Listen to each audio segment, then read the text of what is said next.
We're now going to move on to the recovery position, and the recovery position is just a nice way of putting someone onto their side.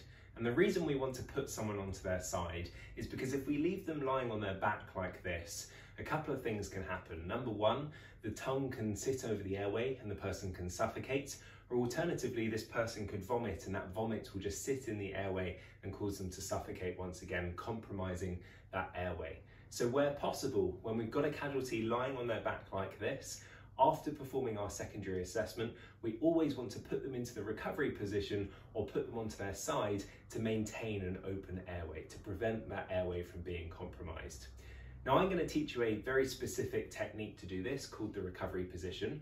In a year's time, you're probably going to forget this specific technique. So if that's the case, don't worry, just put the person onto their side in whichever way you possibly can.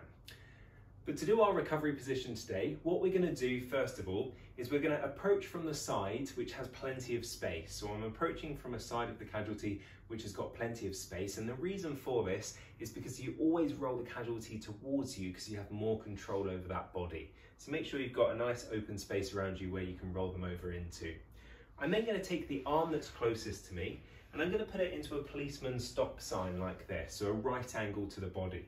Now, depending on the person's flexibility will depend on where this arm can get to. So some people can't do this. Some people can only get their arm to about there. If that's the case, that's absolutely fine. We'll just leave the arm lying there. But for today, our casualty is nice and flexible, so we've got a nice right angle like so. I'm then going to take the other hand and I'm going to place the back of the hand onto the cheek that's closest to me, and I'm going to hold it in position here because if the casualty was really unconscious and I was to let go of this hand, the hand would just flop away onto the side like so. So I'm just going to hold it in position like this.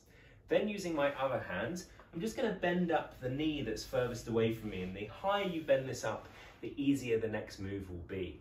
I'm then going to pull on this knee using it like a lever, and you don't need to be particularly strong. If you just push lightly on this knee, the whole body rolls over like so. I can then just pull out this leg to support and prevent her from moving back onto her back, and I'm just going to tilt the head back like so, keeping that airway nice and open. And this is our recovery position. I'll do it once more just so you can see it again. So if you want to go back onto your back, we're taking the arm that's closest to us, we're putting it next to the body in a right angle if possible. The arm furthest away we place onto the cheek, the back of the hand touching the cheek there, and I hold that in position.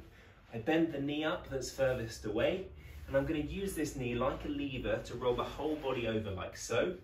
This leg just comes out for support, and we just tilt back that head, opening up that airway like so. Once I'm in this position, I can just check down the back here. I can check the back pockets for any medication or ID, and I can now just monitor this casualty until the ambulance arrives. And this is our recovery position.